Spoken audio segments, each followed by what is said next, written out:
దీంతో పాటుగా మిస్‌లీడ్ అవ్వడము ఇలాంటివన్నీ ఉంటాయి. ఒక ఊబిలో చిక్కుకుపోవడం అనేది ఉంటుంది. నేను ఎవరిని ఇంటర్వ్యూ చేసినా ఈ క్వెషన్ మాత్రం కంపల్సరీ అడుగుతానమ్మా. గతంలో ఉన్నటువంటి సిట్యుయేషన్స్ ఇప్పుడు కాదు. ఇప్పుడున్నటువంటి పరిస్థితులు అప్పుడు లేవు అనుకున్నప్పుడు కమిట్మెంట్‌లో లేకుంటే కాంప్రమైజ్ అవ్వాలనో, మీ టూ మూవ్‌మెంట్లు ఇవన్నీ వచ్చాయి అనేది ఉంటుంది కదా! ప్రతిసారి ఇలాంటి ఇష్యూ వచ్చినప్పుడల్లా అప్పుడెందుకు చెప్పలేకపోయారు? ఇప్పుడెందుకు బయటకొస్తున్నారు? అప్పుడేమో యాక్సెప్ట్ చేశారు. ఇప్పుడేమో బయటకొచ్చి మాట్లాడితే వచ్చే లాభమేంటి? వాళ్ళనెందుకు డీఫేమ్ చేయాలి? ఇలాంటివన్నీ మళ్ళీ ఇంకొక వాదన కూడా వస్తూ ఉంటుంది కదా! సుధమ్మ గారు 40 ఏళ్ల నుంచి సరే అప్పుడు అమ్మా, నాన్న తోడుండేవాళ్ళు, వచ్చేవాళ్ళు. ఆ తర్వాత ఎప్పుడైనా అరే! నేను ఫిట్ అవ్వట్లేదు ఇంక వెళ్ళిపోవాలి అలాంటి సిట్యుయేషనో, లేదు ఇలాంటి ఫోర్స్ ఎక్కువైపోతోంది నా వల్ల కావట్లేదు అనేదో, తప్పనిసరి పరిస్థితుల్లో కాంప్రమైజ్ అవ్వాలి అనేవాళ్ళు. చాలా వరకు ఓల్డ్ హీరోయిన్‌లు అప్పుడు అమ్మలు క్యారెక్టర్ ఆర్టిస్ట్ చేసిన వాళ్ళు అర్ధరాత్రుల్లో వస్తారు, డోర్లు కొడతారు. ఇలాంటివన్నీ ఈ మధ్య కాలంలో మాట్లాడుతున్న వాళ్ళున్నారు కదా! What is your response? మీరు అడ్వాంటేజ్ తీసుకోవడానికి ఛాన్స్ ఇస్తున్నారు కాబట్టి వాళ్ళు అడ్వాంటేజ్ తీసుకుంటున్నారు. హ్మ్. ఇప్పుడు ఒక బ్యాగ్ ఉందమ్మా, హ్మ్. ఒక ఇప్పుడు ఈ జనరేషన్కే నేను వస్తాను. ఒక సిమ్ కార్డ్ ఇస్తున్నారు, ఒక మొబైల్ ఫోన్, ఒక స్మార్ట్ ఫోన్ తీసుకుంటున్నారు. దాంట్లో ఎంత కెపాసిటీ ఉందో అంత కెపాసిటీ మీరు పెట్టగలుగుతారు. కాంటాక్ట్స్ ఎన్ని ఉండాలో అంతే పెట్టగలుగుతారు. మెమరీ ఎక్కువైపోయిందని ఫీల్ మెమరీ చేసుకోదు. ఎక్కువైందని మీరు ఏం చేస్తున్నారు? వార్నింగ్ ఇస్తుందని తెలుసుకుంటున్నారు కదా. ఆఫ్టర్ ఆల్ ఒక చెడిపోయే వస్తువుకు అది తెలుసున్నప్పుడు హ్మ్. 6 సెన్స్ ఉన్నవాళ్ళు మీకు ఎందుకు ఆలోచించలేకపోతున్నారు? మీరెందుకు వాళ్ళకి అడ్వాంటేజ్ ఛాన్స్ ఇచ్చారు? ఎదురు Offers తిరిగి వస్తాయని. ఉంటే మీకు జరగదని, హ్మ్. లైఫ్ ఉండదని భయపడడం వల్ల. ఆఫర్స్ పోతాయి. నేను ఇక్కడే నిలదొక్కు కావాలనుకున్నాను. అందరిని ఎదిరించొచ్చాను అని అనుకునే వాళ్ళు చాలా మంది కనిపిస్తారు. ఉన్నారు. అప్పట్లో మమ్మల్ని డైరెక్టర్స్ కొట్టేవాళ్ళు. ఇందాక ఒక మాట చెప్తాను నేను. బాలచంద్ర గారు ఇప్పుడు నేను కోట్లు సంపాదిస్తున్నాను, లక్షలు సంపాదిస్తున్నాను, ఆయనకి ఇవ్వట్లేదు కదా. లేదు. ఏనాడు ఇచ్చేనా? వాళ్ళ పేరు చెప్తున్నాను. వాళ్ళ దగ్గర మేము వాళ్ళు ఎలా ఉండాలని నేర్చుకున్నాం కానీ, వాళ్ళు చెయ్యి మీద వేసేసి వాళ్ళతో బయటకు తిరిగేటప్పుడు బాగానే ఉంది, మిగతాదన్నీ చేసేటప్పటికి అసహ్యం ఉంది అని వాళ్ళ మీద ఎందుకు రివర్స్ అవుతారు? వాళ్ళు జోక్ చేశారంటే ఖచ్చితంగా ఖండించండి అక్కడే. హ్మ్. మీ లిమిట్ దాటనీయకండి, మీరు లిమిట్ దాటకండి. మీ కంఫర్టబిలిటీ ఏంటో నేను ఉంటాను అంటారు. అమ్మ మిమ్మల్ని కళ్ళు చూసి నేను మాట్లాడతాను. అలాగే ఇప్పుడు మీరు మైక్ పెట్టుకున్నారు, మొబైల్ పెట్టుకున్నారు, వాచ్ కట్టుకున్నారు, ఒక గాజులు వేసుకున్నారంటే నా కళ్ళు అలా తిరుగుతుంది. బాగానే ఉంది కదా అని తిరుగుతుంది. నేను డ్రాయర్ ఇంతే వేసుకుని తిరుగుతాను, వాడు చూసాడని అంటే వాడు తప్ప నీ తప్ప అది. నేను చించపరిచట్లా. మనం ఉండేదాన్ని బట్టి ఉంది. ఒక బ్యాగ్ ఉంది, దాంట్లో ఎంత పెట్టగలుగుతారో అంతే పెడతారు. సూట్ కేసు పెట్టాల్సింది బ్యాగ్లో పెడితే ఎలాగా? హ్మ్. సూది దారం ఉందమ్మా. పాత మనిషిలాగానే ఒక అధిక మాట్లాడుతున్నానని నేను చెప్పట్లే. సూది దారివ్వకుండా దారం దిగుతుందా? ఇప్పుడు మీరే ఉన్నారు, అమ్మ అంటారు, ఏ అన్నారంటే మీరు ఏమంటారు? ఎలా రిప్లై ఇస్తారు? అవును. మనం ఇచ్చేదాన్ని బట్టి. ఒక గోడకి బాలు కొడుతున్నాం, ఎంత ఫోర్స్గా కొడతామో అది తిరిగి నా దగ్గరికే వస్తుంది. హ్మ్. మిమ్మల్ని చూసేటప్పటికి నాకు మాట్లాడాలని అనిపించేటప్పుడు హ్మ్. మీరు ఎందుకు మాట్లాడడానికి ఛాన్స్ ఇస్తారు? మీరు మాట్లాడకండి, అవాయిడ్ చేయండి. ఆటోమేటిక్గా వాళ్ళు తగ్గుతారు. ఒక్కసారి చేస్తారు, రెండోసారి చేస్తారు, పక్కన ఉన్న వాళ్ళు అంటారు, అది నేను కేరే చేయట్లేదు, ఎందుకురా, ఎందుకే అంటారు కదా. అప్పుడు నువ్వు ఇన్సర్ట్ అవుతున్నట్టే. వద్దు, మాట్లాడడం మానేయండి. ఇవన్నీ చేస్తేనే. మీరేం చేసేవాళ్ళు? అప్పట్లో మాకు ఇలాంటివి వచ్చేదే కాదు కదా.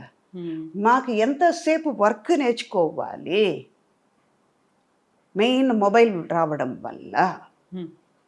ఎంతకెంత అడ్వాన్స్గా వెళ్తున్నామో అంతకంత మన చెడు మెట్టెక్కుతున్నాం. చెడు అన్న మెట్టెక్కుతున్నాం, మంచిది ఎక్కట్లా. హ్మ్. అనిపిస్తుందా ఇది కరెక్ట్ పాయింటా? నా వరకే అది కరెక్ట్ పాయింటే. కాకుంటే మిమ్మల్ని ఓల్డ్ స్కూల్ అంటారు. అది మీరు చెప్పాల్సిన అవసరం లేదు. నా ఓల్డ్ స్కూల్ నాకు మంచిది, అది నాకు ఇష్టం. హ్మ్. ఓల్డ్ స్కూల్గా ఉండడం నాకు ఇష్టం. దానివల్ల నేనే పోగొట్టుకోలే, ఇలాగే ఉంటా. అలాగే ఉండండి. ఆ అడమెంట్సీ నాలో ఉంటుంది, అది నాకు అందంగా కనిపిస్తుంది. నాకు అదే కదా కావాలి. మీకు అనిపిస్తుందంటే మీకు అది బాధగా ఉంటే ఐ డోంట్ కేర్, నా వెళ్ళిపోతూ ఉంటాను నేను. అది మీ తప్పు, మీ చూపులో తప్పు, మీ ఆలోచనలో తప్పు. నేను చెప్పలేదు కదా మీరు ఆలోచించండి, మీరు తప్పుగా చూడండి అని నేను చెప్పలేదు కదా. నాకు అది కరెక్ట్ అని అనిపించింది కదమ్మా. మీ చూపులో తప్పు ఉంది, మీ ఆలోచనలో తప్పు ఉన్నాయి. అలాగని నేను తప్పు చేసి పాయింట్అవుట్ మిమ్మల్ని చేయడం తప్పు అంట నేను. అదే సుధావే, నేను ఇది మాట్లాడతాను అది మాట్లాడతానంటే తప్పు నా వైపు పెట్టుకుని ఎదటి వాళ్ళని పాయింట్అవుట్ చేయకూడదు. మీరు ఆలోచించాలి, నేను తప్పు చేసి ఉండొచ్చు కదా, ఎందుకు అన్నారు అన్నది ఆలోచిస్తే తప్పు రాదు అక్కడ. ఇన్ని చెప్పారు, మీరెందుకు అవకాశం ఇచ్చారు, మీరెందుకు ఇమ్మీడియట్గా రియాక్ట్ అవ్వలేదు, ఇవన్నీ చెప్పిన తర్వాత మీరెందుకు పక్కకి వెళ్ళిపోయలేదు, మీరెందుకు వాయిస్ ఇవ్వలేదు ఆ టైంలోనే అనుకున్నప్పుడు ఇవన్నీ మీరు మాట్లాడుతున్నారు అనుకుంటే యూజువల్గానే ఒక మహిళకి ఇంకో మహిళే కదా సహాయం చేయాల్సింది, మా వాయిస్ తనే కదా సపోర్ట్ చేయాల్సింది, వినాల్సింది. అలా కాకుండా ఏంటి మమ్మల్ని తప్పు పడుతున్నారేంటి సుధా గారు అన్న వాళ్ళకి ఏం చెప్తారు? అది వాళ్ళ మీద తప్పు ఉండుంటే ఎవరి మీద తప్పు అన్నదే ఆలోచించాలి ముందు. ఇద్దరిని కూర్చోబెట్టేసి అడగాలి, డైరెక్ట్గా అడగాలి. ఒక్కళ్ళ మీద ఇమ్మీడియట్గా చెప్పకూడదు, రెండు వైపులా చూసి మాట్లాడాలి. ఒక్కళ్ళు ఇది చెప్పేశారా అంటే కళ్ళు మూసుకుని నమ్మకూడదు. ఎక్కడో చిన్న తప్పు జరిగి ఉండొచ్చు, ఎందువల్ల జరిగింది, ఎవరి వల్ల జరిగింది అన్నది తెలుసుకుని మాట్లాడితే ఫ్యాక్ట్ ఏంటో తెలియాలి.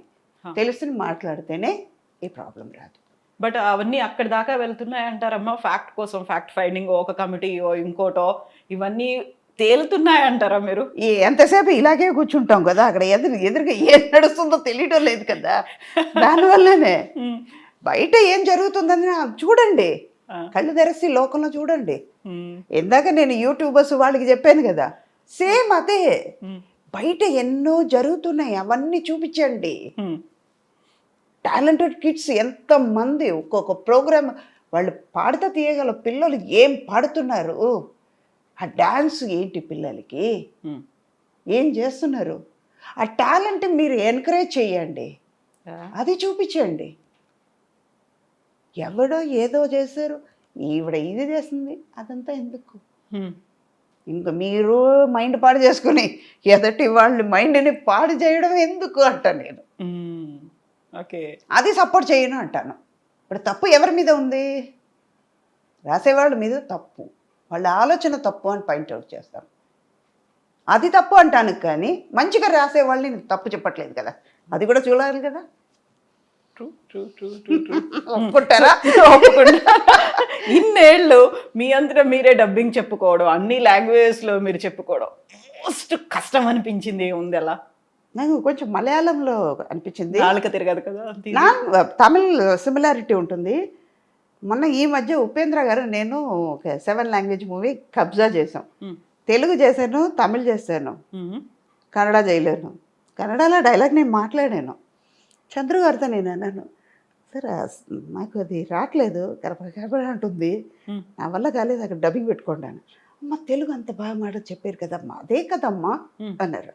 లేదు చంద్రు నేను చెప్పలేకపోతున్నాను, మీరు డబ్బింగ్ పెట్టేయండి. అంటే మనకి కంఫర్టబుల్గా ఏది ఉందో ఒక ప్రోడక్ట్ని పాడు చేయకూడదు, అది వాళ్ళ బిడ్డ. వాళ్ళ బిడ్డని వాళ్ళ పిల్లల్ని మనం కొట్టడానికి హక్కు లేదమ్మా. అలాగే నా పిల్లల్ని కొట్టేటప్పుడు నేను ఎదురుస్తున్నాను కదా, వాళ్ళు ఎంత ఆనందంతో ఎంత కష్టపడి ఆ పిల్లల్ని పెంచి ఉంటారు, ఒక సబ్జెక్ట్ని ఎంత అందంగా రాసుకుని ఉంటారు, దాన్ని చెడగొట్టడానికి నాకేం పవర్ ఉంది? నాకు రాదు అని నేను ఓపెన్గా చెప్తే వేరే వాళ్ళు పెట్టుకుంటారు. నేను ట్రై చేశాను, రాలేదు, ఓపెన్గా చెప్పేశాను. నాకు అనిపించింది తప్పు అనేది అనిపించింది, ట్రై చేశాను, వాళ్ళ టైంను కూడా వేస్ట్ చేశాను, కావట్లేదు, తప్పు తీస్తున్నాను, చెప్పేసాను, ఓకే అన్నారు, కరెక్ట్గా వచ్చింది. హిందీ కూడా మీరే చెప్పండి. హిందీ అస్సలు రాదు నాకు, అసలే. మా డ్రైవర్ని నా హిందీ ఎటువంటిదంటే గేట్ ఖోలో అంటాను, గేట్ నికాలో అన్నాను నేను. మధ్యాహ్నం మా వారు నవ్వారు, ఎక్కడ పెట్టాలో ఏమన్నావే అన్నారు. గేట్ తీయమన్నానండి వాడు. నేను మధ్యాహ్నం నువ్వు లంచ్కి వచ్చేటప్పుడు గేట్ తీసేస్తాడు, ఏముండదు అక్కడ అన్నారు ఆయన.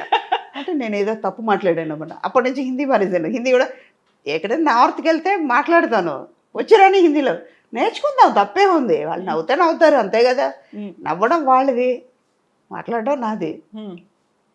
అర్థమవుతే అర్థం అవ్వనండి, లేకపోతే మూగ భాష ఉంది. సైగలతో కానీ